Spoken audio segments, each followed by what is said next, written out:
ఓం నమః శివాయ. ఓం నమో నారాయణాయ. కర్మ నివారణ నరదృష్టి నివారణ కాళభైరవాయ నమో నమః.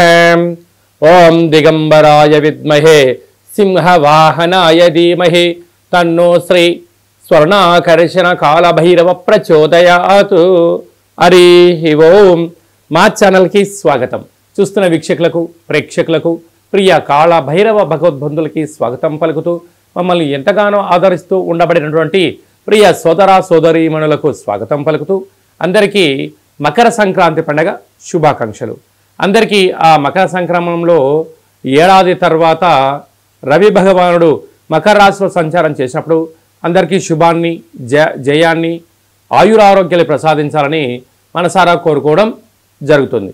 అలాగా 16వ తారీఖు నుండి 16/1/2025 నుండి 31/1/2025 వరకు పుట్టినటువంటి వారందరికీ కూడా ముందస్తుగా జన్మదిన శుభాకాంక్షలు. గతంలో వివాహం చేసుకున్న వారికి వివాహ వార్షికోత్సవ శుభాకాంక్షలు. ఈ వీడియో మీరు చూస్తున్నారు అన్నట్లయితే కాళభైరవ స్వామి వారి యొక్క ఆజ్ఞ మీ పైన ఉంది అని చెప్పి మీరు గుర్తు పెట్టుకోగలగాలి. అంటే కాళభైరవ స్వామి యొక్క ఆశీస్సులు మీ పైన ఉంటేనే ఇన్ని లక్షల వీడియోల్లో ఈ వీడియో చూసే భాగ్యం మీకు కలిగిందని. అలాగే కాళభైరవ స్వామి వారి యొక్క మంత్రనామ జపం చేసే సమయం ఆసనమైంది కనుక కలియుగ కాలంలో కష్టాలను, నరదృష్టిని, శత్రు ప్రభావాలను, తాంత్రిక ప్రభావాలను తొలగించుకునే సమయం ఆసనమైంది అనేది చెప్పి మీరు గుర్తుపెట్టుకోగలగాలి. ద్వాదశ రాశుల్లో గ్రహ గమనాల్ని ఒకసారి వీక్షింపచేద్దాం.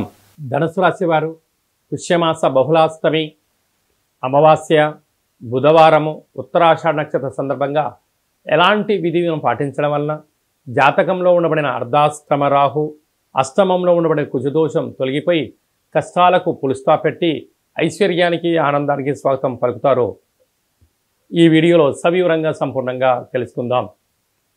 ధనుసు రాశిలో ఏ నక్షత్రాలు వస్తాయనగా మూలా నక్షత్రంలోని 4 పాదాలు, పూర్వాషాఢ నక్షత్రంలోని 4 పాదాలు, ఉత్తరాషాఢ నక్షత్రంలో 1 పాదం కలిపితే ధనుసు రాశి. చాలామందికి పుట్టినటువంటి కాల సమయంలో డేటా ఆఫ్ బర్త్లో లేనటువంటి కారణం వలన పేరు యొక్క మొదటి అక్షరాన్ని అనుసరిస్తూ ఆ రాశిని తెలుసుకునే ప్రయత్నం చేద్దాం. ఏ, యో, బా, భీ, బూ, ధా, బా, డా, బే అక్షరాల వారందరూ కూడా ధనుసు రాశి జాతకులే. ధనుసు రాశి యొక్క అధిపతి దేవగురు బృహస్పతి. ఏడాది తర్వాత బుధ భగవానుడు రాశిలోనే బుధుడు సంచారం చేయడం వలన పెట్టుబడులు, ఆకర్షణ, కొత్త ఆలోచనలు, ప్రయత్నము, ఉద్యోగము, గృహ మార్పు, స్థల మార్పులలో ఈ ప్రయత్న లోపం లేకుండా చేసినట్టయితే ఆపై భగవంతుడి యొక్క ఆశీల చేత మంచి కాలము అని చెప్పి గమనించవచ్చు. 2వ స్థానంలో ఏడాది తర్వాత రవి భగవానుడు శత్రుస్థానంలో సంచారం చేయడం వలన అనవసరమైన ఖర్చులు పొంచి ఉన్నాయి. ఆరోగ్య పరిస్థితి అనుకూలంగా ఉండదు. డబ్బులు ఖర్చు అయిపోయే పరిస్థితి ఉంటుంది. ఖర్చులను నియంత్రించే మానవ ప్రయత్నం చేయండి. లేక తృతీయంలో శుక్రుడు శని సంచార స్థితి ఉండడం వలన అనేక రకాలమైనటువంటి ఇబ్బందులు, లావాదేవీలు, ఓటీపీలు, బంగారు ఆభరణాలు, క్రయ విక్రయాలు స్వల్పమైనటువంటి ఇబ్బందికి గురయ్యే పరిస్థితి ఉంటుంది. అర్ధాష్టమ రాహు శత్రువులు పొంచి ఉన్నారు. అనారోగ్యము, నరాల బలహీనత, సీజన్లకు వచ్చే వ్యాధులు ఉన్నాయి. తస్మాత్ జాగ్రత్త. 6వ స్థానంలో గురు సంచార స్థితి ఉండడం వల్ల ఎప్పుడు ఏమైనా జరుగుతుందేమో, అందరూ నన్ను చూస్తున్నారు, అలాగా రుణ భయం, చోర భయం, అగ్ని భయంతో అనేక రకాలుగా ఇబ్బందికి గురయ్యే పరిస్థితి చాలా అధికంగా ఉంటుంది.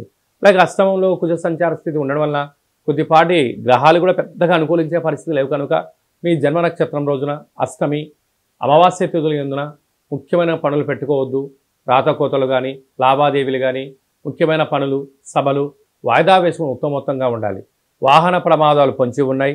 తస్మాత్ జాగ్రత్త అని చెప్పి జ్యోతిర్విజ్ఞానం తెలియజేస్తుంది.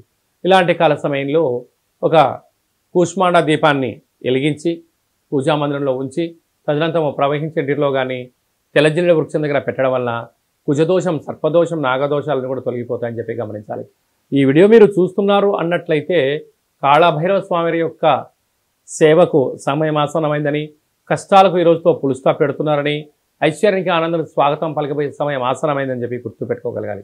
సాఫ్ట్వేర్ ఉద్యోగస్తులు, హార్డ్వేర్ ఉద్యోగస్తులు, జర్నలిస్టులు, యూట్యూబ్, వాట్సాప్, ఫేస్బుక్, క్రియేటివిటీ రంగాలు, సినిమా రంగాల్లో ఉండబడిన వారందరికీ కూడా ఈ ప్రక్రియ చాలా అవసరం అని చెప్పి కూడా గుర్తుపెట్టుకోగలగాలి.